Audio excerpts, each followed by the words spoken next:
क्या आपने कभी सोचा है कि पानी कभी तो आपको बर्फ की शक्ल में मिलता है, कभी ये बहने लगता है और कभी ये भाप बनकर उड़ जाता है।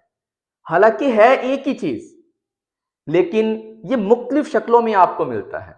इसके पीछे वजूहात क्या है? और इसी तरह अगर मैं आपसे कहूं कि मादा की एक ऐसी मैटर की एक ऐसी हालत भी है जिसमें गैस रोशनी की तरह चमकने लगती है और जिसमें से बिजली भी गुजर जाती है। आज हम यहाँ पे इन्हीं सवालात के जवाबात जानने की कोशिश करेंगे। मैं हूं आसम अंसारी। आज हम यहाँ पे नहम केमिस्ट्री का चैप्टर 1 उसका टॉपिक है स्टेट्स ऑफ मैटर, उसको हम यहाँ पे डिस्कस करेंगे और आपको इन तमाम चीजों के यहाँ पे इन तमाम सवालों के जवाबात आपको मिलेंगे। चलिए स्टार्ट करते हैं आज का अपना topic states of matter. States of matter को हम इंतहाई सिंपल अल्फाज में समझने की कोशिश करेंगे। उम्मीद है ये पूरी वीडियो देखने के बाद आप इस काबिल हो जाएंगे कि स्टेट्स ऑफ मैटर के सारे कंसेप्ट आपके क्लियर हो जाएं। तो चलें स्टार्ट करते हैं आज का टॉपिक स्टेट्स ऑफ मैटर। मादा की हालतें, स्टेट्स ऑफ मैटर, मादा की हालतें। यहां एक चीज अपने जहन में रखें कि ये जो वर्ल्ड है ना, दुनिया, ये दो चीजों से मिलकर बनी है। कितनी चीजों से मिलकर बनी है? दो चीजों से। वो दो चीजें कौन कौन सी हैं? यहां पे देखिए मैं लिखता हूं। एक ये मिलके बनी है मैटर से और दूसरा ये मिलके बनी है एनर्जी से। ये दुनिया दो चीजों से मिलकर बनी है, मैटर और एनर्जी से। यहां पे देखें, सबसे पहले तो यहां पे देखें, मैं आपको बताता हूं कि एनर्जी क्या है। पहले हम एनर्जी को देखते हैं कि एनर्जी क्या है। एनर्जी एनर्जी एक नॉन मटेरियल थिंग है। यहां पे मैं लिखता हूं नॉन मटेरियल, कि ये नॉन मटेरियल है। अब इससे क्या मुराद? ऐसी चीज, एनर्जी क्या है? एक ऐसी चीज है जो मैटर से मिलके नहीं बनी, नॉन मटेरियल है। इससे क्या मुराद? कि इसको हम पकड़ नहीं सकते, इसको हम छू नहीं सकते, इसको हम काबू में नहीं कर सकते। तो क्या कर सकते हैं? इसको हम सिर्फ महसूस कर सकते हैं। क्या कर सकते हैं? महसूस कर सकते हैं। लाइक जिस तरह देखें, यहां पे देखें, मैं आपको एग्जांपल देता हूं। गर्मी, हीट जिसको कहते हैं, ये एनर्जी की एक फॉर्म है। अब इस हीट को, गर्मी को आप छू नहीं सकते, आप इसको सिर्फ क्या कर सकते हैं? महसूस कर सकते हैं। बिजली, ये भी एनर्जी की एक फॉर्म है। इस बिजली का कोई वजूद नहीं है, लेकिन ये काम करती है। इससे पंखा चलता है। पंखा क्या है? मैटर, ये मैटर को चलाती है। इसी तरह देखें बल्ब, बल्ब एक मैटर है। बल्ब एनर्जी के बगैर कुछ भी नहीं है। एनर्जी क्या है? यहां पे देखें इलेक्ट्रिसिटी, उसको एनर्जी प्रोवाइड करती है जिसकी वजह से रोशनी पैदा होती है। रोशनी भी एक किस्म की ये एनर्जी की एक फॉर्म है। हमारा जिस्म देखें, हमारा जिस्म ये मैटर से बना हुआ है, यानी कि आप ये कह लें हम एक मैटर है, मैटर से मिलकर बना हमारा जिस्म। लेकिन हमारे जिस्म की जो हरकत है, हम बोलते हैं, हम हरकत करते हैं, ये किस वजह से है? एनर्जी की वजह से है। तो यानी एनर्जी जो है एक ताकत है, एक कुव्वत है जो मैटर यानी मादे को चलाती है या उसको बदलती है। तो ये एनर्जी एक नॉन मटेरियल थिंग है। इसके अलावा, एनर्जी के अलावा जितनी भी चीजें हैं जो या तो वजन रखती हैं, यानी हैव वेट, जिनका वेट होता है, और ऑक्यूपाई स्पेस, ऑक्यूपाई स्पेस, और जगह घेरती हैं। ऑक्यूपाई स्पेस जो जगह घेरती हैं, ऐसी चीजें जिनका वजन होता है और जो जगह घेरती हैं, उनको आप क्या कहते हैं? मैटर कहते हैं। क्या कहेंगे उनको? मैटर। हर वो चीज, हर वो चीज जिसका कुछ ना कुछ वजन हो और वो जगह घेरे, उसको हम क्या कहेंगे? मैटर कहेंगे। लाइक ये बुक, इसका वजन है, आप जहां पे इसको रखो ये जगह भी घेरेगी। ठीक हो गया ना? तो इसका मतलब ये क्या है? मैटर है। यहां पे देखें डस्टर, इसका वजन है, ये जगह भी घेरेगा। यहां पे देखें ये पॉइंटर, इसका वजन है और ये जगह भी घेरेगा जहां इसको रखेंगे। तो ऐसी चीजों को हम क्या कहते हैं? मैटर कहते हैं। लेकिन जो एनर्जी होती है ना, एनर्जी, इनका कोई वेट नहीं होता, ना ये कोई स्पेस घेरती हैं, ठीक है। जिनका कोई वेट नहीं होता, ना कोई स्पेस घेरे, उनको हम क्या कहते हैं, नॉन मटेरियल थिंग्स कहते हैं, वो एनर्जी है। तो एनर्जी की वजह से मैटर काम करता है। मैटर क्या है, हर वो चीज जो जगह घेरती है और जिसका वजन होता है उसको हम क्या कहेंगे, मैटर कहेंगे। आमतौर पे जो मैटर है ना, इसकी चार हालतें आपको मिलती हैं। मैटर की कितनी हालतें मिलती हैं, चार हालतें। वो कौन कौन सी हैं मैटर की हालतें, देखें यहां पे हम लिखते हैं, मैटर आपको 4 स्टेट में आपको मिलता है। यहां पे देखें, फर्स्ट वन इज सॉलिड, फिर लिक्विड, और इसी तरह गैस, और एक और मैटर की फॉर्म है जिसको आप क्या कहते हैं, प्लाज्मा कहते हैं। क्या कहेंगे, प्लाज्मा। ये चार हालतों में मैटर आपको मिलता है, चार हालतों में आपको मैटर मिलता है। अब ये मैटर्स की जो 4 स्टेट है ना, ये एक दूसरे से डिफरेंट क्यों होती हैं, किन वजूहात की बुनियाद पे होती हैं।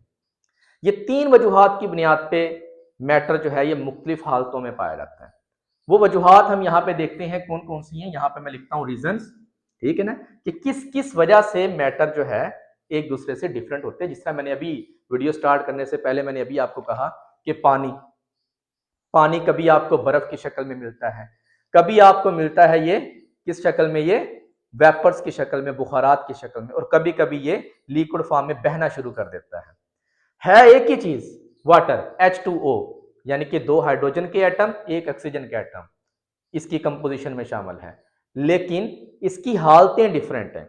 वो डिफरेंट हालतें क्यों होती हैं, देखें यहां 3 वजूहात हैं। सबसे पहली वजूहात में देखें यहां पे क्या चीज है, अट्रैक्शन, या आप इसको कह सकते हैं इंटरमॉलिक्यूलर फोर्सेस, इंटरमॉलिक्यूलर फोर्सेस। दूसरी वजह क्या होती है, दूसरी वजह होती है arrangement of particles, arrangement of particles, ठीक हो गया। एक वजह और है यहां पे, वो क्या है, distance, distance between particles, distance between particles. इन 3 चीजों की वजह से मैटर मुख्तलिफ फॉर्म में एग्जिस्ट करता है, कभी लिक्विड बन जाता है, कभी सॉलिड, कभी गैस, ठीक ना। तो हम इन्हीं को हम यहां पे आज के इस टॉपिक में हम डिस्कस करेंगे, लिक्विड को, सॉलिड को, गैस को और प्लाज्मा को। वन बाय वन करके हम यहां पे इसको डिस्कस करते हैं कि सॉलिड क्या होते हैं, लिक्विड्स क्या होते हैं, और इसी तरह गैसेस क्या हैं। तो यहां पे देखें, मैं ये आपको यहां पे बताता हूं, तीनों को यहां पे हम कंपेयर करते हैं, पहले लिक्विड, सॉलिड्स और गैस को, उसके बाद हम यहां पे प्लाज्मा को जो है वो देखेंगे कि प्लाज्मा क्या है। यहां पे देखें एक चीज मैं लिखता हूं यहां पे सॉलिड, सबसे पहले यहां पे मैं किसको लिखता हूं, सॉलिड को। जरा गौर से देखना, मैं कुछ पॉइंट यहां पे लिख रहा हूं, उम्मीद है उनसे आपको बहुत हेल्प मिलेगी। सॉलिड्स, सॉलिड्स ऐसी आप ये कह सकते हैं मैटर की हालत है जिसकी मखसूस शक्ल होती है, मखसूस वॉल्यूम होता है। ये 2 चीजों पे आप फोकस कर लें, आपका ये कंसेप्ट क्लियर हो जाएगा। ये सॉलिड्स मादा की एक ऐसी हालत है, एक ऐसी फॉर्म है जिसकी, एक ऐसी स्टेट है जिसकी यहां पे देखें वॉल्यूम और शेप, वॉल्यूम और शेप दोनों चीजें इसकी क्या होती हैं, फिक्स्ड होती हैं। याद रख लें, ये दोनों चीजें इसकी फिक्स्ड होती हैं। मादा की वो हालत जिसका वॉल्यूम और शेप दोनों चीजें फिक्स्ड होती हैं, मादा की ऐसी हालत जो मखसूस शेप रखती है, मखसूस वॉल्यूम रखती है, उसको हम क्या कहते हैं, उसको हम सॉलिड कहते हैं, उसको हम ठोस कहते हैं। जैसे देखिए ये आपके पास ये डस्टर, इसकी मखसूस शेप है और मखसूस ही इसका वॉल्यूम है, ये चेंज नहीं होगा। आप इसको उठा के जग में डाल दें, आप इसको उठा के बाल्टी में डाल दें, आप इसको उठा के शापर में डाल दें, तमाम जगहों पे ये इसका यही शेप रहेगी इसकी, और वॉल्यूम भी इसका यही रहेगा। इसका मतलब मखसूस वॉल्यूम है, मखसूस शेप है। ऐसी चीजों को हम क्या कहते हैं, ऐसी चीजों को हम सॉलिड कहते हैं। इसी तरह ये देखें यहां पे ये पॉइंटर है मेरे पास, इस पॉइंटर को आप जहां मर्जी ले जाएं, जिस चीज में मर्जी डाल दें, कंटेनर जिस मर्जी कंटेनर में डाल दें, इसकी शेप भी यही रहेगी, इसका वॉल्यूम भी यही रहेगा। ऐसी चीजों को हम क्या कहते हैं, ऐसी चीजों को हम सॉलिड कहते हैं। वो चीजें जिनका वॉल्यूम और जिनकी शेप क्या होती है, फिक्स्ड होती है। ठीक हो गया। नेक्स्ट देखिए, यहां पे एक पॉइंट आपने अपने जहन में बिठा लेना है, वो है intermolecular forces. Inter molecular forces पता होना चाहिए क्या होती हैं। यहां पे देखें लफ्ज इंटर, इंटर कहते हैं दरमियान को। इंटर किसे कहते हैं, दरमियान को। आगे है मालिक्यूलर, मालिक्यूलों के दरमियान फोर्सेस, कुव्वत, ऐसी फोर्स जो मालिक्यूलों के दरमियान पाई जाए। फर्ज किया मैं कहता हूं, इधर देखें, एक ये मालिक्यूल है, एक ये मालिक्यूल। ठीक हो गया ना। इन दोनों मालिक्यूलों के दरमियान जो फोर्स होगी, जो इन दोनों को आपस में जोड़ के रखेगी, उसको हम इंटरमॉलिक्यूलर फोर्स कहेंगे। अब देखें, अगर ये इंटरमॉलिक्यूलर फोर्स मजबूत होगी तो ये इनको हिलने नहीं देगी। अगर ये इंटरमॉलिक्यूलर फोर्स कमजोर होगी तो ये इनको हिलने देगी। इसकी मिसाल मैं कैसे आपको देता हूं। फर्ज करें आप इसके इर्द गिर्द रस्सी बांध दें, धागा बांध दें और टाइट करके बांध दें, और आप फर्ज कर लें कि वो धागा जो आपने बांधा हुआ है ना, वो इंटरमॉलिक्यूलर फोर्स है। अगर मजबूती से बांधा है तो वो इनको हिलने नहीं देगा, अगर आपने ढीला बांधा है तो वो इनको हिलने देगा। या जिस तरह देखिए आपका क्लासरूम है, एक क्लासरूम के अंदर आपने बच्चे बिठा दिए बहुत सारे, और साथ साथ मिलके बैठे हुए हैं बच्चे, ठीक है ना, तो वो हिल नहीं सकेंगे। वो तो हिल नहीं सकेंगे मतलब वो फ्रीली मूव नहीं कर सकेंगे from one place to another. तो ऐसी चीजों को हम क्या कहते हैं, सॉलिड्स कहते हैं। तो मतलब क्या कि सॉलिड्स के अंदर जो इंटरमॉलिक्यूलर फोर्स है ना, वो क्या होती है, बहुत ही ज्यादा स्ट्रोंग होती है। ये पॉइंट आपने याद रखना है।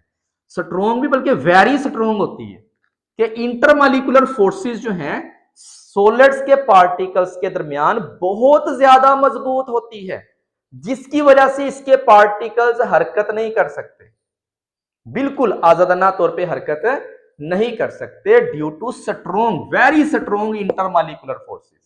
तो अब तक हमने 3 पॉइंट देख लिए। पहला क्या है कि सॉलिड्स का वॉल्यूम फिक्स्ड होता है, शेप फिक्स्ड होती है, इंटरमॉलिक्यूलर फोर्सेस इनके अंदर क्या होती हैं, वेरी स्ट्रोंग होती हैं, जिसकी वजह से इनके पार्टिकल्स की जो मूवमेंट है ना, मूवमेंट, मूवमेंट किसे कहते हैं, हरकत को कहते हैं। मूवमेंट किसे कहते हैं, हरकत को कहते हैं। वो ना होने के बराबर होती है, ये फ्रीली मूव नहीं कर सकते, ठीक है ना। इनकी जो मूवमेंट होती है ना, नहीं होती, do not move freely, do not move freely, ये आजादाना हरकत नहीं कर सकते, ये आजादाना हरकत नहीं कर सकते, इनके पार्टिकल्स हरकत नहीं कर सकते। ठीक हो गया ना। एक और चीज यहां पे अपने जेहन में रखें कि ये जो सॉलिड्स होते हैं ना, इनकी जो डेंसिटी है, इनकी जो डेंसिटी है, ये क्या होती है, हाई होती है। इनकी डेंसिटी क्या होती है, हाई। अब ये भी आपको बताते हैं कि क्यों होती है। डेंसिटी जो होती है ना, density, density D is equal to होता है M over V, D is equal to होता है एम ओवर वी, यानी डेंसिटी डायरेक्टली प्रोपोर्शनल होती है मास के, लेकिन ये इनवर्सली प्रोपोर्शनल होती है वॉल्यूम के। ये चीज अपने ध्यान में रखें। यहां पे देखें, डायरेक्ट जो रिलेशन आता है उसमें अगर आप एक मिकदार को बढ़ाते हैं दूसरी भी बढ़ जाती है। इनवर्स रिलेशन जो होता है उसमें अगर आप एक मिकदार कम कर रहे हैं दूसरी बढ़ेगी, एक दूसरे के उल्ट होगा ये। अगर एक मिकदार को बढ़ा रहे हैं दूसरी क्या होगी, यहां पे कम। अभी हमने यहां पे कहा कि सॉलिड्स के अंदर इंटरमॉलिक्यूलर फोर्सेस वेरी स्ट्रोंग होती हैं, जिसका मतलब यह है कि इनके जो पार्टिकल्स हैं, इनके जो पार्टिकल्स हैं वो पैक्ड होंगे। कैसे पैक्ड होंगे, क्लोजली पैक्ड होंगे, क्लोजली पैक्ड होंगे, पैक्ड क्लोजली, एक दूसरे के बहुत करीब करीब होके पैक्ड होंगे, कि उनके दरमियान जो स्पेस होगी ना, जो जगह होगी वो बिल्कुल नहीं होगी।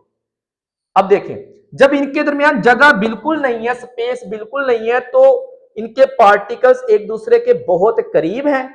जब पार्टिकल्स बहुत करीब हैं तो इसका मतलब क्या है, इसका मतलब यह है कि वॉल्यूम क्या हो गया है, कम। जब वॉल्यूम कम हो गया है तो डेंसिटी क्या हो जाएगी, ज्यादा हो जाएगी। तो यही वजह है, एक तो इनके पार्टिकल्स का मास ज्यादा होता है जिसकी वजह से डेंसिटी बढ़ जाती है, दूसरा यहां पे वॉल्यूम का बड़ा चक्कर है कि ठोस के पार्टिकल्स इतने एक दूसरे के करीब होते हैं ना कि ये थोड़ी सी जगह घेरते हैं। वॉल्यूम कम घेरते हैं, जिसकी वजह से इनकी डेंसिटी क्या हो जाती है, ज्यादा हो जाती है। ठीक हो गया। तो यहां पे देखें, solids volume fixed, shape fixed, intermolecular forces very strong, movement इनके particles do not move freely, density इनकी हाई होती है, पार्टिकल्स क्लोज पैक्ड जो है क्लोजली, जिसकी वजह से इनकी डेंसिटी क्या हो जाती है, हाई हो जाती है। अच्छा, अगर आप मूवमेंट की बात करें ना, इनके पार्टिकल्स आजादाना एक जगह से दूसरी जगह नहीं जा सकते, जैसे मैं हरकत कर रहा हूं, यहां से मैं इधर हरकत कर रहा हूं, ऐसे नहीं करते। इनके जो पार्टिकल्स होते हैं ना ठोस के, सिर्फ अपनी जगह पे झूल सकते हैं, ओसिलेट कर सकते हैं, वाइब्रेट कर सकते हैं। जैसे देखिए ये मोबाइल, मोबाइल को आप वाइब्रेशन पे लगा देते हैं ना, वो अपनी जगह पे सिर्फ थरथराता है, ठीक है ना, ओसिलेट करता है। तो इसके पार्टिकल्स भी सिर्फ क्या कर सकते हैं, अपनी जगह पे ये झूल सकते हैं, ठीक है ना, एक जगह से उठ के ऐसे दूसरी जगह नहीं जा सकते। जैसे पानी के मॉलिक्यूल्स, आप उसको पानी गिराए ना, ऐसे बह सकते हैं, एक जगह से दूसरी जगह जा सकते हैं। गैस आप एक कोने में स्प्रे करें, थोड़ा सा उसका क्या कहते हैं, परफ्यूम का, उसकी खुशबू पूरे कमरे में फैल जाती है, मतलब मॉलिक्यूल्स पूरे कमरे में उसके फैल गए। ऐसा सॉलिड्स में नहीं होता, ठीक है ना। तो मतलब क्या, ये सिर्फ ओसिलेट कर सकते हैं अपनी जगह पे, थरथरा सकते हैं, झूल सकते हैं। तो ये सॉलिड्स की प्रॉपर्टीज आपने अपने ज़हन में रखनी है। यहां पे हम इसका कंपेयर करते हैं किसके साथ, इधर ही मैं लिख लेता हूं, यहां पे देखिए किसके साथ, यहां पे मैं लिखता हूं लिक्विड्स, लिक्विड। अब देखें उन्हीं खसूसियात को अब हम यहां पे देखेंगे। हमने वहां पे कहा सॉलिड्स, उनका वॉल्यूम हमने लिख दिया क्या, फिक्स्ड।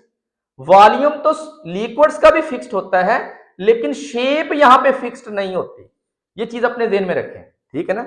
लिक्विड्स मादा की एक ऐसी हालत है जिसका वॉल्यूम तो फिक्स्ड होता है, लेकिन इसकी शेप फिक्स्ड नहीं होती, शेप फिक्स्ड नहीं होती इसकी। मतलब लिक्विड्स मादा की एक ऐसी हालत है जिसका मखसूस वॉल्यूम तो होता है, लेकिन मखसूस इनकी शेप नहीं होती। State of matter which have fixed volume but do not have a fixed shape, जिनकी फिक्स्ड शेप ना हो लेकिन फिक्स्ड वॉल्यूम हो, उसको हम क्या कहेंगे, उसको वॉल्यूम कहते हैं, इसको लिक्विड कहते हैं। अब देखो मैं आपको इसकी एग्जांपल देता हूं। मसलन देखें, आपके पास एक, ये कह लें पानी है, एक जग आपके पास पानी है, उस एक जग पानी को आप क्या करें, किसी और बर्तन में डाल दें, कूलर में डाल दें, बाल्टी में डाल दें, बड़ी बोतल में डाल दें, तो वॉल्यूम तो उसका मखसूस रहेगा जितना है, लेकिन उसकी शेप चेंज होती रहेगी। अगर आपने उसको जग में डाल दिया वो जग जैसा बन जाएगा, बोतल में डाल दिया बोतल जैसा बन जाएगा, बाल्टी में डाल दिया बाल्टी जैसा बन जाएगा, या अगर आपने उसको कप में डाल दिया तो कप जैसा बन जाएगा। मतलब क्या, कि ये जो लिक्विड्स होते हैं ना, इनको अपनी शेप बनाने के लिए, इनको अपनी शक्ल बनाने के लिए कंटेनर की जरूरत पड़ती है। ठीक हो गया ना, इनको स्टोर करने के लिए भी कंटेनर चाहिए होते हैं। सॉलिड्स को स्टोर करने के लिए कंटेनर नहीं चाहिए होते, लेकिन लिक्विड्स को स्टोर करने के लिए कंटेनर भी चाहिए होते हैं। और लिक्विड की जो शेप होती है ना, कंटेनर की शेप की मोहताज होती है। जो कंटेनर की शेप होगी वही लिक्विड की शेप होगी। यहां ऐसा नहीं है सॉलिड्स के अंदर, सॉलिड्स की अपनी शेप है, ठीक है। लिक्विड्स बर्तन की शक्ल धार लेते हैं, जिस तरह का बर्तन होगा वैसा ही लिक्विड बन जाएगा। ठीक हो गया। अगली बात यहां पे अगर हम बात करें किसकी, इंटरमॉलिक्यूलर फोर्सेस की, इंटरमॉलिक्यूलर फोर्सेस, इंटरमॉलिक्यूलर फोर्सेस, ये जो लिक्विड होते हैं ना, इनके अंदर इंटरमॉलिक्यूलर फोर्सेस मौजूद होती हैं, लेकिन इतनी ताकतवर नहीं होती जितनी ताकतवर जो है सॉलिड्स के अंदर होती हैं। सिग्निफिकेंट आप कह सकते हैं intermolecular forces are present between the particles of a liquid. Liquid के पार्टिकल्स के अंदर मुनासिब मिकदार में इंटरमॉलिक्यूलर फोर्सेस मौजूद होती हैं, जिनकी वजह से इनके जो पार्टिकल्स होते हैं ना, वो क्लोजली पैक्ड होते हैं, क्लोज होते हैं एक दूसरे के, मतलब एक दूसरे के साथ साथ होते हैं। लेकिन यहां पे इंटरमॉलिक्यूलर फोर्सेस स्ट्रॉन्ग थी, तो मॉलिक्यूल्स इतने एक दूसरे के क्लोज थे ना कि उनको एक रेगुलर शेप मिल गई थी, जिसकी वजह से वो हरकत ही नहीं कर सकते थे एक जगह से दूसरी जगह। लेकिन यहां ऐसा नहीं है, इंटरमॉलिक्यूलर फोर्सेस है तो सही, लेकिन इतनी ताकतवर भी नहीं है कि उनके पार्टिकल्स को एक जगह बैठाई रखे। ये मूव कर जाते हैं, इनके पार्टिकल एक जगह से दूसरी जगह फ्रीली मूव कर जाते हैं ये, ठीक है ना। दूसरी बात यहां पे अगर हम देखें, इनकी जो मूवमेंट है ना, इनकी लिक्विड्स एक ऐसी स्टेट है मैटर की जो हर तरह की मूवमेंट करते हैं। ये ट्रांसलेशनल मोशन भी करते हैं, ये वाइब्रेशनल भी करते हैं, ये रोटेशनल भी करते हैं, इसके पार्टिकल्स मूव। सॉलिड्स जो है ऐसी चीज नहीं है, ये सिर्फ क्या कहते हैं वाइब्रेशनल मोशन ही शो करते हैं।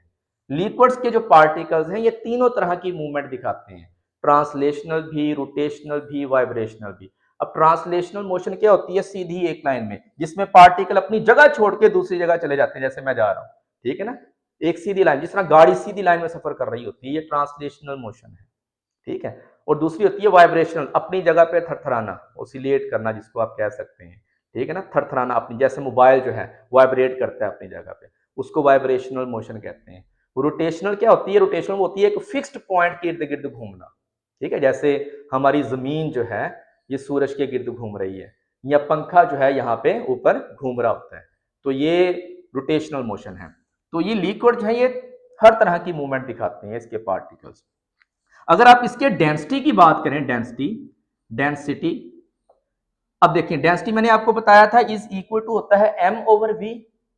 अब चूंकि इनके अंदर इंटरमॉलिक्यूलर फोर्सेस लिक्विड से कमजोर होती हैं, जिसकी वजह से इनके पार्टिकल्स के दरमियान डिस्टेंस होता है, थोड़ा बहुत डिस्टेंस होता है, तो इसका मतलब यहां पे वॉल्यूम भी इनका क्या होगा, ज्यादा होगा। सोलिड के पार्टिकल्स या सोलिड से इनका वॉल्यूम भी क्या होगा, ज्यादा। जब वॉल्यूम ज्यादा होगा, यहां पे देखें वॉल्यूम क्या होगा, क्या कहते हैं इसको, वॉल्यूम ज्यादा होगा तो डेंसिटी क्या हो जाएगी, कम हो जाएगी। वॉल्यूम ज्यादा होगा तो डेंसिटी क्या हो जाएगी, कम। तो मतलब क्या, ये जो लिक्विड्स होते हैं ना, लिक्विड्स, इनकी डेंसिटी सॉलिड से कम होती है, लिक्विड्स की डेंसिटी सॉलिड से कम होती है। सॉलिड्स की डेंसिटी सबसे ज्यादा होती है, लिक्विड्स की डेंसिटी अगर हम कंपेयर करें किसके साथ, सॉलिड्स के साथ, तो उनसे क्या होगी, कम होगी। यानी कि इनकी जो डेंसिटी है ना, लिक्विड्स की जो डेंसिटी है, ये कम होती है किससे, सॉलिड से। ये क्यों कम होती है, ये इसी वजह से कि इंटरमॉलिक्यूलर फोर्सेस सॉलिड्स में स्ट्रॉन्ग है, लिक्विड में क्या है, वीक है, जिसकी वजह से सॉलिड्स के पार्टिकल्स में तो बिल्कुल भी उनके पार्टिकल्स के दरमियान फासला नहीं होता, लेकिन लिक्विड्स के पार्टिकल्स के दरमियान फासला थोड़ा बहुत होता है, जिसकी वजह से वॉल्यूम बढ़ जाता है। वॉल्यूम बढ़ने से डेंसिटी क्या हो जाती है, कम हो जाती है। अच्छा, नेक्स्ट हमारे पास देखें, यहां पे हम नीचे लिख लेते हैं, नीचे यहां पे लिख लेते हैं गैस को देखें जी, गैस क्या है, गैस गैस भी जो है ये एक मैटर की, मादे की एक हालत है, लेकिन ये एक ऐसी हालत है ये मैटर की जिसकी ना तो मखसूस शेप होती है, ना ही मखसूस इनका वॉल्यूम होता है, यानी कि फिक्स्ड शेप और फिक्स्ड वॉल्यूम इनका नहीं होता। मादे की ऐसी हालत जिसकी ना मखसूस शेप हो, ना मखसूस वॉल्यूम हो, उसको हम क्या कहते हैं, उसको हम गैस कहते हैं। क्या कहते हैं, गैस। तो मतलब यहां पे अगर आपके पास है ना, क्या कहते हैं, कोई गैस है, तो जिस बर्तन के अंदर आपने गैस डाली हुई है, बर्तन का जितना वॉल्यूम होगा उतना वॉल्यूम ही गैस का होगा। बर्तन की जो शेप होगी वही शेप किसकी होगी, गैस की होगी। ये जो गैस के पार्टिकल्स होते हैं ना, ये अवेलेबल तमाम स्पेस को क्या कर लेते हैं, घेर लेते हैं। जितनी इसको जगह मिलती है ना, उस मुकम्मल जगह को ये घेर लेंगे। मसलन कैसे, मैं यहां पे एक बर्तन बना रहा हूं, यहां पे देखिए, जरा गौर से देखना, एक ये है, एक ये है, एक बड़ा बना दिया, एक छोटा बना दिया। पार्टिकल्स फर्ज करें मेरे पास है जी, पार्टिकल्स 5, 1 2 3 4 5, ये यहां पड़े हुए हैं, ठीक है। अब यही पार्टिकल्स उठा के मैं यहां रख देता हूं ना बड़े बर्तन में, तो इसकी ये तमाम जगह को ऐसे घेर लेंगे, ठीक हो गया। मतलब जिस बर्तन में डालेंगे ना, उसमें मौजूद जितनी जगह होगी उसके तमाम जो अवेलेबल स्पेस होगी ना, उसको इसके पार्टिकल्स क्या कर लेते हैं, घेर लेते हैं। इसलिए हम कहते हैं कि गैस की ना तो मखसूस शक्ल होती है, ना ही मखसूस वॉल्यूम होता है। इसकी वजह क्या है, क्यों, इसकी वजह फिर वही है, क्या चीज, इंटरमॉलिक्यूलर फोर्सेस। देखिए बार बार अगर आपने इस कंसेप्ट को समझ लिया ना, इंटरमॉलिक्यूलर फोर्सेस को, तो आपके कंसेप्ट क्लियर हो जाएंगे। अगर इंटरमॉलिक्यूलर फोर्सेस वेरी स्ट्रॉन्ग हो तो पार्टिकल एक दूसरे के करीब है, हरकत ही नहीं कर सकते, मखसूस शक्ल बन जाएगी, मखसूस वॉल्यूम बन जाएगा। अगर ये इंटरमॉलिक्यूलर फोर्सेस दरमियाने दर्जे की है, मखसूस वॉल्यूम तो बन जाएगा, शेप नहीं बनेगी।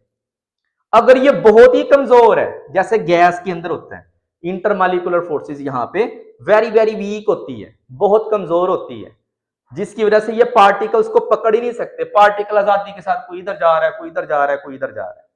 ठीक है ना, यहां पे यही बात होती है गैस का, ना मखसूस शेप है ना मखसूस वॉल्यूम, क्योंकि इंटरमॉलिक्यूलर फोर्सेस यहां पे क्या है, वेरी वेरी क्या होती हैं, वीक होती हैं। जब ये इंटरमॉलिक्यूलर फोर्स वीक है तो इसका मतलब वॉल्यूम बढ़ गया। देखो यहां पे वॉल्यूम बढ़ गया ना, जब वॉल्यूम बढ़ जाएगा, ये चीज बढ़ जाएगी, तो ये डेंसिटी तो और कम हो जाएगी। तो मतलब क्या, गैस की डेंसिटी सबसे कम, फिर किसकी, लिक्विड की, फिर किसकी, सॉलिड की। सॉलिड की डेंसिटी सबसे ज्यादा, दूसरे नंबर पे लिक्विड की, तीसरे नंबर पे किसकी, गैस की। क्योंकि डेंसिटी इज इक्वल टू होती है 1/v, sorry density is equal to होती है m/v, इनवर्सली प्रोपोर्शनल होती है वॉल्यूम के। सॉलिड्स का वॉल्यूम कम, डेंसिटी ज्यादा, लिक्विड का volume as compare to solids ज्यादा, इसलिए डेंसिटी कम। गैस के अंदर वॉल्यूम और ज्यादा, डेंसिटी सबसे कम। यही तो वजह है, यही तो वजह है ना बारिश का पानी नीचे आता है। बारिश का पानी ये गैस में से होकर नीचे क्यों रहता है, क्योंकि बारिश का जो पानी होता है, पानी जो है लिक्विड है, उसकी डेंसिटी गैस से क्या होती है, ज्यादा होती है, इसलिए वो नीचे आ रहा होता है। ये सॉलिड है, ये यहाँ देखो गैस में से गुजर के नीचे क्यों जा रहा है, इसलिए नीचे जा रहा है ना, कि यहाँ पे देखो क्या हो रहा है कि गैस जो है उसकी डेंसिटी क्या होती है, उसकी डेंसिटी कम होती है, सॉलिड्स की डेंसिटी क्या होती है, ज्यादा। जिसकी डेंसिटी ज्यादा होगी ना वो नीचे जाएगा, जिसकी डेंसिटी कम है वो ऊपर रहेगा। ठीक हो गया। तो ये तीन मेजर जो है स्टेट्स थी किसकी, मैटर की। मैटर वो चीज जिसका मखसूस जो है, मैटर वो चीज होती है, क्या चीज होती है, कि जो जगह घेरती है और जो वॉल्यूम रखती है।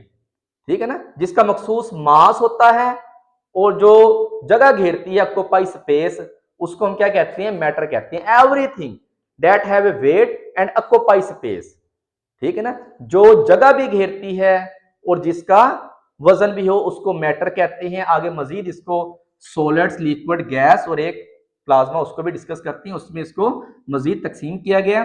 सॉलिड्स मैटर की वो फॉर्म जिसमें मखसूस वॉल्यूम होता है, मखसूस शक्ल होती है, इंटरमॉलिक्यूलर फोर्सेस स्ट्रॉन्ग होती हैं, मूवमेंट मतलब ये ओसिलेट कर सकते हैं, आजादी के साथ एक जगह से दूसरी जगह नहीं जा सकते, डेंसिटी इनकी हाई होती है, तो पार्टिकल्स इनके क्लोजली पैक्ड होते हैं।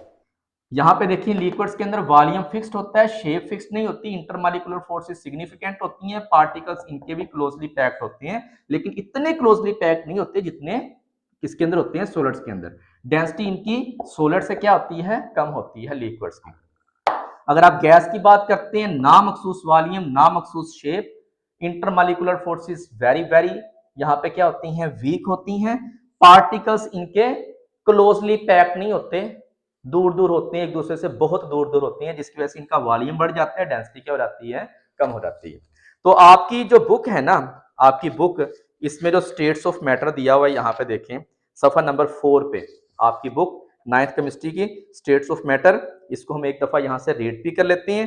This world is made up of matter and energy, energy is non material in nature, anything other than energy which carries weight and occupies volume is called matter. ये matter की definition आपने यहाँ पे निशान लगा लेना है कि हर वो चीज एनर्जी के अलावा विच कैरीज वेट, जो वजन रखती है, एंड ऑक्यूपाइज वॉल्यूम और जगह घेरती है, वॉल्यूम रखती है, उसको हम क्या कहते हैं, मैटर कहते हैं। We encounter material things everywhere in all sorts of different and distinct form। आप अपने इर्द गिर्द हर जगह ये मैटर को मुख्तलिफ शक्लों में आप देखते हैं। State of matter is one of the many distinct form in which matter can exist. State of matter क्या है, एक ऐसी हालत है जिसमें मादा मुख्तलिफ शक्लों में आपको मिलता है। We observe 4 state of matter in everyday life, solid, liquid, gas and plasma. Apart from this, इनके अलावा there are more states of matter भी है which we do not see in our daily life। next देखें, 3 primary states of matter are the solids, liquid and gases। इनके ऊपर आपने focus करना है। they are different from each other, ये एक दूसरे से मुख्तलिफ होती हैं due to different strength of intermolecular forces। यहाँ पे देखो 3 पॉइंट आ रहे हैं कि ये जो डिफरेंट स्टेट्स है मैटर की, एक दूसरे से डिफरेंट क्यों होती है, शॉर्ट क्वेश्चन आ सकते हैं। तो पहली उसने रीजन यहाँ पे बताई है due to different strength of intermolecular force की वजह से, दूसरी दी अरेंजमेंट ऑफ पार्टिकल्स की वजह से, and the third one is distance between the particles, particles के दरमियान फासले की वजह से। नेक्स्ट देखें, in gas molecules, in gases molecules are widely apart from with one another what's over and very weak intermolecular forces इनके अंदर होती हैं। इनके जो आपके पास गैसेस हैं इनके मॉलिक्यूल्स एक दूसरे से बहुत दूर दूर होती हैं, इंटरमॉलिक्यूलर फोर्सेस क्या होती हैं, बहुत वीक होती हैं। All these features make gas easily compressible. अब देखो ये पॉइंट हमसे छूट गया था, यहाँ पे सॉलिड जो है चूंकि इनके पार्टिकल एक दूसरे के बहुत करीब होते हैं, इनके दरमियान फासला होता ही नहीं है, इसलिए आप इनको दबा ही नहीं सकते, ये इनकंप्रेसिबल होते हैं सॉलिड्स जो है। लिक्विड को आसानी के साथ नहीं दबाया जा सकता, लेकिन गैसेस जो होते हैं ना इनके पार्टिकल्स के दरमियान देखिए यहाँ पे फासला बहुत ज्यादा, इसलिए आप इसको इजीली जो है कंप्रेस कर सकते हैं, इनको दबा सकते हैं। जब आप इनको दबाएंगे ना इनके पार्टिकल एक दूसरे के करीब आ जाएंगे। तो ये पॉइंट अपने ज़हन में रखिएगा। Their densities are obviously very low, इनकी डेंसिटीज क्या होती है, बहुत कम होती है। क्यों कम होती है, क्योंकि वॉल्यूम ज्यादा होता है, वॉल्यूम ज्यादा होने की वजह से डेंसिटी क्या हो जाती है, कम। नेक्स्ट देखो यहां से पॉइंट दे रहा है किसका, लिक्विड का। Liquids on the other hand have molecules which are closely attached, जो एक दूसरे के क्लोज होते हैं, बट मूविंग रैंडमली, लेकिन ये रैंडमली मूव कर सकते हैं, ठीक है ना, बेतरतीब, कोई इधर जा रहा है कोई इधर, बेतरतीबी इनकी मूवमेंट हो सकती है। There exist significant intermolecular forces between their molecules, gases की निस्बत लिक्विड्स के अंदर इंटरमॉलिक्यूलर फोर्सेस मजबूत होती हैं। Liquids are therefore not easily compressible, यही वजह है कि आप इनको दबा नहीं सकते, गैसेस को दबा सकते हैं, लिक्विड को नहीं दबा सकते, क्योंकि यहाँ पे फोर्सेस मजबूत होती हैं गैसेस की निस्बत। अच्छा उसके बाद देखें, liquids are therefore not easily compressible and their densities have higher values than those of gases. देखो यहाँ बात आ गई ना कि यहाँ पे पार्टिकल्स के दरमियान फासला कम होता है, यहाँ पार्टिकल्स के दरमियान फासला ज्यादा होता है। फासला ज्यादा होने की वजह से यहाँ पे डेंसिटी कम हो जाती है, यहाँ पे डेंसिटी क्या हो जाती है, ज्यादा। नेक्स्ट देखें, सॉलिड्स हैव ए डेफिनेट, इनकी क्या होती है, शेप, एंड ए फिक्स्ड इनका क्या होता है, वॉल्यूम। हम यहाँ पे इसको डिस्कस कर चुके हैं। Particles in solids are closely packed and have very strong interatomic और intermolecular attraction. The particles in solids remain fixed at their position, अपनी जगह पे ये फिक्स रहते हैं। Where they can oscillate about their mean position, जहां पे ये अपनी मीन पोजीशन पे सिर्फ ऑसिलेट, झूल सकते हैं। सॉलिड्स आर रिलेटिवली इनकंप्रेसिबल होते हैं एंड क्या होते हैं, रिजिड, सख्त भी होते हैं, इनकंप्रेसिबल भी होते हैं, इनको आप दबा नहीं सकते। डेंसिटीज की अगर बात करें यहाँ पे देखें, सॉलिड्स आर वेरी हाई होती हैं। Solids are the only state of matter which do not need any container to be store, यानी कि सॉलिड्स को कोई बर्तन की जरूरत नहीं पड़ती इनको स्टोर करने के लिए। In crystalline solids particles are perfectly arranged, crystalline solids जिसमें पार्टिकल्स 3 डायमेंशनली पैक्ड होती हैं, रेगुलर पैटर्न होता है, यहाँ पे पार्टिकल्स एक दूसरे के बहुत नजदीक होते हैं, ठीक है। This makes them almost incompressible, जो इनको मुकम्मल तौर पे इनकंप्रेसिबल बना सकते हैं कि इनको आप दबा नहीं सकते। They are most dense substance होते हैं ये वाले। प्लाज्मा देखिए नेक्स्ट वो बता रहा है, is not so generally seen form of matter, ये आम हालत में नहीं मिलती है। It is composed of particles with very high, इनकी काइनेटिक एनर्जी होती है, इनकी काइनेटिक एनर्जी बहुत ज्यादा होती है, बहुत एनर्जेटिक पार्टिकल्स होते हैं प्लाज्मा के। It exist in fluorescent tubes में पाई जाती है ये, लाइटनिंग में एंड वेल्डिंग आर्क में ये आपको मिलती है। प्लाज्मा कैन बी कंसीडर्ड, यहां से आप इसकी डेफिनेशन कर सकते हैं, plasma can be considered as a partially ionised gas. Partially ionised gas होती है इसके अंदर, containing electrons, ions and photons. Next इसी टॉपिक का कुछ पॉइंट हमारे पास रह गए थे, जिसमें यह बताया गया है कि मैटर जो है, matter also exist in intermediate state, यानी कि मैटर बाज औकात इंटरमीडिएट स्टेट में भी एग्जिस्ट करता है। इंटरमीडिएट स्टेट से क्या मुराद, दरमियानी हालत। लाइक जिस तरह देखिए यहां पे मैं लिखता हूं super critical fluid, super critical fluids या लिक्विड क्रिस्टल, लिक्विड क्रिस्टल। पहले हम इसको डिस्कस करते हैं, उसके बाद एक और फॉर्म भी है उसको देखेंगे। सुपर क्रिटिकल फ्लूइड्स देखें क्या होते हैं।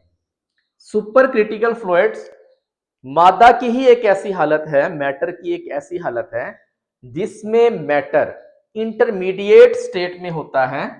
किस किस इंटरमीडिएट स्टेट में, गैस और लिक्विड्स की।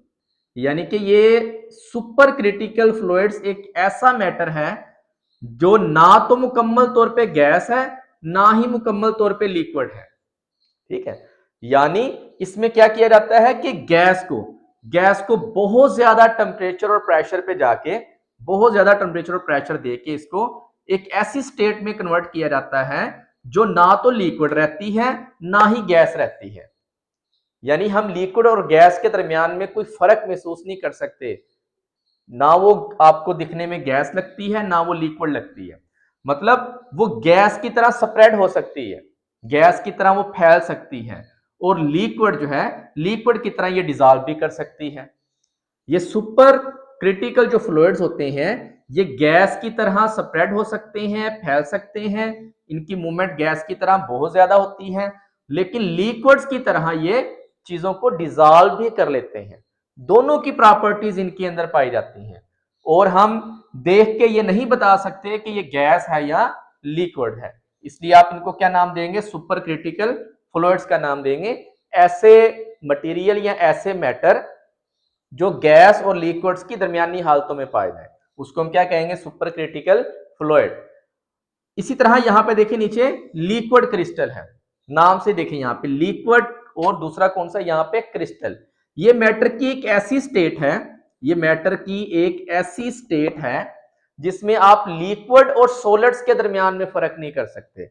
यानी यहां पे लिक्विड और दूसरा कौन सा? यहां पे सॉलिड्स। इन दोनों के दरमियान में आप फर्क महसूस नहीं कर सकते, ना ये मुकम्मल तौर पे लिक्विड्स होते हैं ना ही ये मुकम्मल तौर पे सॉलिड्स होते हैं। अब देखिए लिक्विड्स की एक प्रॉपर्टी है क्या? कि लिक्विड बह सकता है, फ्लो कर सकता है, ठीक है ना? तो यहां पे भी लिक्विड क्रिस्टल जो है फ्लो कर सकता है, लेकिन आपने लिक्विड की प्रॉपर्टी पढ़ी थी वहां पे कि लिक्विड के अंदर जो मोशन होती है ना वो रैंडम होती है, उसके पार्टिकल रैंडमली मूव करते हैं, बेतरतीबे मूव करते हैं। लेकिन यहां पे लिक्विड क्रिस्टल्स के जो पार्टिकल्स होते हैं ना ये सोलिड्स की तरह, ये इनकी एक अरेंजमेंट होती है, इनकी एक अलाइनमेंट होती है, एक डायरेक्शन होती है, ठीक है ना? तो ये बेतरतीबे नहीं होते। तो दोनों की प्रॉपर्टीज इसके अंदर पाई जाती हैं, लिक्विड की भी और सॉलिड्स की। लिक्विड की क्या? लिक्विड की प्रॉपर्टी ये लिक्विड की तरह ये बह सकते हैं, मूव कर सकते हैं। सॉलिड्स की क्या? कि इनके अंदर क्या होती है? अरेंजमेंट होती है पार्टिकल्स की। लिक्विड जो प्योर लिक्विड होते हैं ना उनमें जो पार्टिकल्स होते हैं वो मूव करते हैं रैंडमली, कोई इधर जा रहा है कोई इधर जा रहा है कोई इधर जा रहा है, कोई डायरेक्शन नहीं होती। लेकिन जो लिक्विड क्रिस्टल स्टेट है ना मैटर की, इसमें लिक्विड की प्रॉपर्टी तो है लेकिन साथ साथ सॉलिड की प्रॉपर्टी भी है। सॉलिड्स की प्रॉपर्टी क्या होती है? कि वहां पे पार्टिकल्स अरेंज्ड होते हैं एक डायरेक्शन में, वहां अलाइनमेंट होती है, वहां तरतीब होती है। तो वो तरतीब यहां भी पाई जाती है। यानी सॉलिड्स की प्रॉपर्टी भी है इसके अंदर, लिक्विड की प्रॉपर्टी भी है इसके अंदर, लिक्विड क्रिस्टल के अंदर। और इसी तरह सुपर क्रिटिकल फ्लूइड में गैस की प्रॉपर्टी भी है कि ये स्प्रेड कर सकती है ये वाली इसके पार्टिकल्स, और लिक्विड की भी प्रॉपर्टी है कि चीजों को क्या कर सकती है, इस तरह लिक्विड चीजों को डिजॉल्व करती है, तो ये सुपर क्रिटिकल फ्लूइड भी चीजों को क्या करते हैं? डिजॉल्व करते हैं। तो ये दो यहाँ पे उसने देखो आपकी बुक में उसने ये स्टेट्स ऑफ मैटर दी हुई इंटरमीडिएट, यहाँ पे देखें page number 5, ninth chemistry page number 5, super critical fluids, ये 2 नंबर का शॉर्ट क्वेश्चन आ सकता है। Super critical fluids are highly compressed state होती है, ये बहुत ज्यादा दबाव के तहत बनाई जाती है, which shows both properties of gas and liquids, जो गैस और लिक्विड्स दोनों की प्रॉपर्टीज शो करती हैं। अच्छा, केमिकल रिएक्शंस, आगे इनके यूजेस बताए गए हैं। अगर आपसे पूछ ले कि लिक्विड सुपर क्रिटिकल फ्लूइड्स के यूजेस क्या हैं, chemical reaction which mean not be carried out in the conventional solvents, जो आम सॉल्वेंट्स में नहीं होते केमिकल रिएक्शन, आप उनको इनमें कर सकते हैं। मे possible be carried out in super critical carbon dioxide. अब ये सुपर क्रिटिकल कार्बन डाइऑक्साइड, ये कार्बन डाइऑक्साइड जो है ना उसको बहुत ज्यादा टेम्परेचर प्रेशर दे के उसको सुपर क्रिटिकल फ्लूइड में कन्वर्ट किया जाता है, तो इसके अंदर बहुत सारे केमिकल रिएक्शन हो जाते हैं जो आम सॉल्वेंट में नहीं होते। नेक्स्ट उसने देखो यहाँ पे डेफिनेशन दी है लिक्विड क्रिस्टल्स की, ये दो नंबर की डेफिनेशन आ सकती है पेपर में। Liquid crystal is a state of matter whose properties are between those of conventional liquids, liquids की तरह की प्रॉपर्टीज इसके अंदर पाई जाती हैं, आम लिक्विड्स की तरह की, and those of crystalline solids, और क्रिस्टलाइन सॉलिड्स की प्रॉपर्टीज भी इसके अंदर होती हैं। लिक्विड की क्या, मैंने अभी आपको बताया, जिस तरह आप लिक्विड में देखते हैं कि उसके पार्टिकल्स मूव करते हैं, इसके पार्टिकल्स भी मूव कर लेते हैं। लेकिन सॉलिड्स की प्रॉपर्टी इसके अंदर क्या है कि जिस तरह सॉलिड्स के पार्टिकल अरेंज्ड होते हैं बकायदा, इसके अंदर भी पार्टिकल्स क्या होते हैं? अरेंज्ड होते हैं। दोनों की प्रॉपर्टीज इसके अंदर पाई जाती हैं, लिक्विड की भी और सॉलिड्स की भी, लिक्विड क्रिस्टल्स के अंदर। यहाँ पे देखो उसने बहुत सारी इसकी एग्जांपल्स दी हुई है। Liquid crystals are used in display devices, जितने भी आपके पास डिवाइसेस, जिस तरह देखो आपका मोबाइल है, ठीक है ना, एलसीडी है, या आपने घड़ी लगाई हुई है, नेविगेशन सिस्टम में जो स्क्रीन लगाते हैं, ये सारी जो है ना ये लिक्विड क्रिस्टल्स की बनी होती हैं। तो इसमें आप देखते हैं कि वो ना ना वो सॉलिड होता है ना वो लिक्विड होता है। नेक्स्ट देखिए यहाँ पे और उसने एग्जांपल दी हुई है, इंक्लूडिंग कंप्यूटर मॉनिटर्स है, क्लॉक वॉचेस हैं, clock watches and navigation system. Next देखिए यहाँ पे उसने एक दिया हुआ यहाँ पे ग्राफीन के बारे में। ग्राफीन, अब ये ग्राफीन जो है ना ये इंतहाई सख्त मटेरियल है, इंतहाई ये टफ मटेरियल है ये ग्राफीन।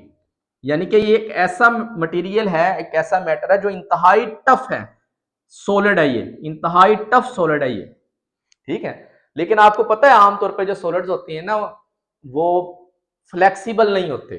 जिस तरह लोहा है वो फ्लेक्सिबल नहीं है, स्टील है फ्लेक्सिबल नहीं है। ये ग्राफीन जो है ना स्टील से तकरीबन 200 गुना ज्यादा ये मजबूत होता है ये, लेकिन स्टील फ्लेक्सिबल नहीं है। ये ग्राफीन फ्लेक्सिबल है। ग्राफीन क्या है? फ्लेक्सिबल है। अब देखो सोलर्स की प्रॉपर्टी देखो, इसके अंदर टफ आ गई, इंतहाई ये टफ मटेरियल है, लेकिन साथ साथ ये फ्लेक्सिबल भी है, हल्का मटेरियल है ये वाला, ठीक है ना, लाइट मटेरियल होता है ये वाला। तो इसको भी उसने यहीं पे डाला हुआ है, हालांकि ये स्ट्रक्चरल फॉर्म होती है ये वाली। खैर आपने इसको याद करना है, ये वाला 2 नंबर का शॉर्ट क्वेश्चन आ सकता है कि ग्राफीन क्या है, ये 2 डायमेंशनल स्ट्रक्चर होता है इसका।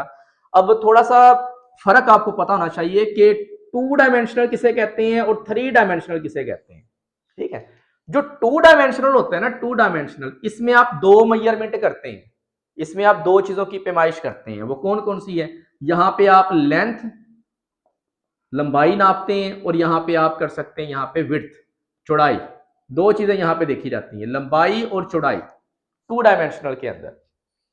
जो यहां पे जो है ना 2 डायमेंशनल के अंदर गहराई नहीं नापी जाती, गहराई नहीं देखते यहां पे हम, हाइट नहीं देखते हम, यहां पे सिर्फ 2 चीजें देखते हैं, लेंथ और विड्थ। 3 डायमेंशनल जो होता है ना, यहाँ पे 3 चीजों की पैमाइश की जाती है। वो कौन कौन सी है? यहाँ पे हम लेंथ, इसकी पैमाइश भी करते हैं, विड्थ, चौड़ाई की पैमाइश भी करते हैं, और यहाँ पे हाइट, हाइट भी हम यहाँ पे देखते हैं, या डेप्थ जिसको आप कह लें, गहराई भी हम यहाँ पे देखते हैं। ठीक हो गया ना? तो ये फर्क याद रखिएगा, 2 dimensional length width, 3 dimensional length width और हाइट। इनकी एग्जांपल्स मैं आपको बताता हूँ। 2 डायमेंशनल जो होता है ना, जिस तरह आप कोई स्केच बना लेते हैं, यहाँ पे आप स्केच बना लें कोई, ठीक है ना, वो 2 डायमेंशनल की एक मिसाल है वो वाली, ठीक है। और 3 डायमेंशनल, जिस तरह मैं खड़ा हूँ यहाँ पे, इंसान, ह्यूमन, ये 3 डायमेंशनल है। बॉल, गेंद जिसको कहते हैं, वो 3 डायमेंशनल है, ठीक है।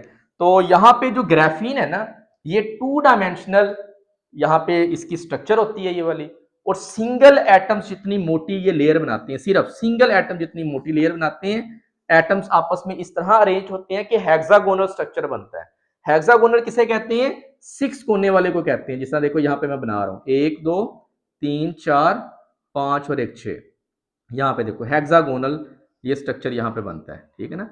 और इस तरह इसके बहुत सारे एटम्स जो हैं आपस में मिलके हेक्सागोनल स्ट्रक्चर बनाते जाएंगे। जिस तरह शहद का छत्ता नहीं होता, ये शहद की मक्खियों का जो छत्ता होता है, वैसा ये स्ट्रक्चर बनाते हैं, ये हेक्सागोनल स्ट्रक्चर। तो यहाँ पे देखें हम, यहाँ पे और यहाँ पे क्या कहते हैं इसको, यहाँ पे हम ड्रा कर सकते हैं स्ट्रक्चर, देखें ऐसे हेक्सागोनल पैटर्न यहाँ पे बनता जाएगा, ये ऐसे, इस तरह का इसका स्ट्रक्चर होता है ग्राफीन का, ऐसे सिंगल लेयर पर मुश्तमिल ये हेक्सागोनल स्ट्रक्चर बनाते हैं। ठीक हो गया ये वाला, ये ग्राफीन का। तो यहाँ पे देखिए आपकी बुक में, graphene is an example of 2 dimensional crystal, a single layer of carbon atom, ये single layer of carbon atoms होती हैं arranged in hexagonal pattern. Graphene is, देखो यहाँ बता रहा है इसकी प्रॉपर्टीज टफ होती है, फ्लेक्सिबल होती हैं, and light material with high, इसकी क्या होती है, इलेक्ट्रिकल रेजिस्टेंस होती है, हाई रेजिस्टेंस होती है इसकी। तो ये चीज अपने जेहन में रखिए कि ग्राफीन टफ होता है, फ्लेक्सिबल होता है, लाइट होता है, रेजिस्टेंस, इलेक्ट्रिकल रेजिस्टेंस इसकी क्या होती है, बहुत ज्यादा होती है, हाई होती है इलेक्ट्रिकल रेजिस्टेंस। अब इससे क्या मराद, रेजिस्टेंस किसे कहते हैं, मुजाहमत को कहते हैं। इलेक्ट्रिकल रेजिस्टेंस से क्या मराद, कि जो करंट के बहाव को रोके, करंट के बहाव को रोके, वो इसकी मुजाहमत जो है वो बहुत ज्यादा होती है। नेक्स्ट देखें यहाँ पे हमारे पास, यहाँ पे उसने दिया हुआ है यहाँ पे एक्सोटिक स्टेट, बड़ा उसने शॉर्ट क्वेश्चन यहाँ पे दिया हुआ है, कौन सा ये, एक्सोटिक, एक्सोटिक स्टेट। आम अल्फाज में मैं अगर आपको बताऊं एक्सोटिक स्टेट किसे कहते हैं, तो ऐसी मादा की हालतें जो हमें रोजमर्रा जिंदगी में नहीं मिलती, लेकिन कायनात में बहुत सारी मौजूद हैं ये वाली। जिनके असरात होते हैं, ठीक है ना। तो एग्जॉटिक स्टेट वो होती हैं जो आम रोजमर्रा जिंदगी में हमें ये हालतें नहीं मिलती, लेकिन इनका वजूद होता है। इनको हम क्या कहते हैं, एग्जॉटिक स्टेट कहते हैं। लाइक जिस तरह देखो डार्क मैटर है, डार्क मैटर ये इसकी एग्जांपल है। मैं आपको बताता हूँ डार्क मैटर किसे कहते हैं। ये मादा की एक ऐसी हालत है जो आपको नजर नहीं आती, इनविजिबल होती है। अब इसकी मिसाल मैं आपको कैसे दूं, लाइक जिस तरह देखो आप एक कमरे में है, एक रूम में है, लाइट चली गई, लाइट वहां पे नहीं, बिल्कुल अंधेरा हो, वहां पे बिल्कुल अंधेरा हो, लेकिन आपको पता है कि यहाँ इर्द गिर्द चीजें पड़ी होती हैं, ठीक है ना।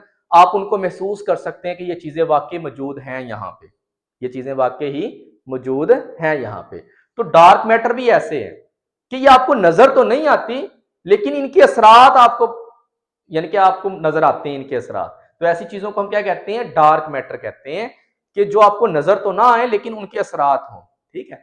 नेक्स्ट हमारे पास है Bose Einstein, Bose Einstein condensate, condensate ये इससे क्या मुराद है, मुंजमद हालत, बोस आइंस्टाइन मुंजमद हालत। अब इससे देखो क्या मुराद, मैं आपको सिंपल अल्फाज में अगर समझा सकूं तो फर्ज करें मैं ये कहता हूं कि आप ना एक रोड पे जा रहे हैं, एक रोड है, वहां पे आप देख रहे हैं कि बहुत सारे लोग यहाँ पे जा रहे हैं, कोई तेज जा रहा है, कोई आहिस्ता जा रहा है, कोई नॉर्मल स्पीड के साथ जा रहा है, ठीक है। अब देखो आप क्या करते हैं, अब आपने पता क्या किया, आपने टेम्परेचर कर दिया कम, टेम्परेचर कम कर दिया तो इनकी रफ्तार हो गई स्लो, आपने टेम्परेचर और कम कर दिया तो ये रुक गए, ठीक है ना। आपने मजीद टेम्परेचर कम कर दिया तो क्या हुआ कि ये सारे के सारे ना एक ही पार्टिकल्स या एक ही शख्स को फॉलो करेंगे। अगर एक शख्स आगे मूव करता है, सारे इकट्ठे उसी दम मूव करना शुरू कर देंगे। अगर वो पीछे की तरफ कदम करता है तो सारे पीछे कदम रखेंगे अपना, यानी कि एक सुपर एटम की तरह बिहेव करेंगे। सारे पार्टिकल्स एक सुपर एटम की तरह अगर बिहेव करना शुरू कर दें तो इसको हम क्या कहेंगे, बोस आइंस्टाइन कंडेंसेट इसको कहा जाता है। यानी अगर आपके पास एक बर्तन है, उसके अंदर आपने बहुत सारे वहां पे पार्टिकल्स आपने डाले हुए हैं, आपने उनका टेम्परेचर क्या कर दिया है, कम कर दिया है, तो जाहिर बात है उनकी रफ्तार भी कम हो जाएगी। मजीद आपने टेम्परेचर कम कर दिया तो उनकी रफ्तार मजीद कम हो जाएगी। फिर एक टेम्परेचर होता है जिसको आप क्या कहते हैं, उसको आप एब्सोल्यूट टेम्परेचर उसको कहते हैं। वहां पे जाके ये सारे के सारे पार्टिकल ना सिर्फ एक पार्टिकल को फॉलो करेंगे, जैसा वो पार्टिकल बिहेव करेगा सारे के सारे वैसा ही बिहेव करना शुरू कर देंगे, ठीक है ना। तो इसको हम क्या कहते हैं, इसको बोस आइंस्टाइन कंडेंसेट का नाम दिया जाता है। नेक्स्ट हमारे पास है न्यूक्लियर मैटर, न्यूक्लियर मैटर। ये जब मैटर इतनी एक्सट्रीम कंडीशन में चली जाए, मैटर इतनी एक्सट्रीम कंडीशन में चली जाए कि एटम का स्ट्रक्चर ही खत्म हो जाए और सिर्फ न्यूट्रॉन और प्रोटॉन का डेंस सिस्टम बाकी रह जाए, तो इसको हम क्या नाम देते हैं, इसको हम न्यूक्लियर मैटर का नाम देते हैं। ठीक हो गया। फर्ज करें मैं कहता हूं आपके पास ना एक एक बहुत सारा माउंटेन है, बड़ा सारा, बड़ा सारा क्या है, माउंटेन। आप उस माउंटेन को कंप्रेस करते जाए, कंप्रेस करते जाए, कंप्रेस करते जाए, उसको छोटा सा बना दें, इतना सा छोटा सा उसको बना दें।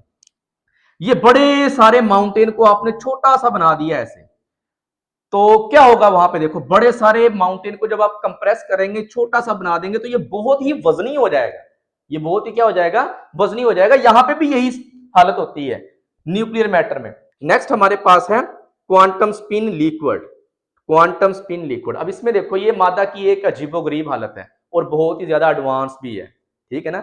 अब फर्ज करें मैं कहता हूं कि यहाँ पे बहुत सारे लड़के यहाँ पे बैठे हुए हैं क्लास के अंदर, कोई उनकी तरतीब नहीं है, को वो कोई इधर जा रहा है, कोई इधर जा रहा है, कोई इधर जा रहा है, लेकिन इसके बावजूद भी पूरा सिस्टम जो है ना ये स्टेबल है। यानी कि ये क्वांटम स्पिन जो है लिक्विड एक ऐसी स्टेट होती है मादे की जिसमें कोई प्रॉपर, कोई आप ये कह लें स्टेबल स्ट्रक्चर नहीं बनता, स्टेबल स्ट्रक्चर यहाँ पे नहीं बनता यहाँ पे। और भी इस तरह की बहुत सारी उसने एग्जांपल यहाँ पे दी हुई हैं। तो ये चार आपने याद रखनी है जो आपको इम्तिहानी नुक्ता नजर से 9th के लेवल पे आपसे पूछ सकते हैं कि एक्सोटिक स्टेट की एग्जांपल्स लिखें, आपने इसकी डेफिनेशन लिखनी है। States of matter that are not commonly encountered are called, उसको हम क्या कहेंगे, एक्सोटिक स्टेट्स ऑफ मैटर कहते हैं। एग्जांपल्स आर डार्क मैटर है, Bose Einstein condensate, nuclear matter, quantum spin liquid and many other. तो हमारा ये टॉपिक जो है स्टेट्स ऑफ मैटर वाला ये क्लोज हो गया। तो नेक्स्ट वीडियो में इंशाल्लाह हम एलिमेंट, कंपाउंड एंड मिक्सचर को डिस्कस करेंगे। तब तक के लिए अल्लाह हाफिज़।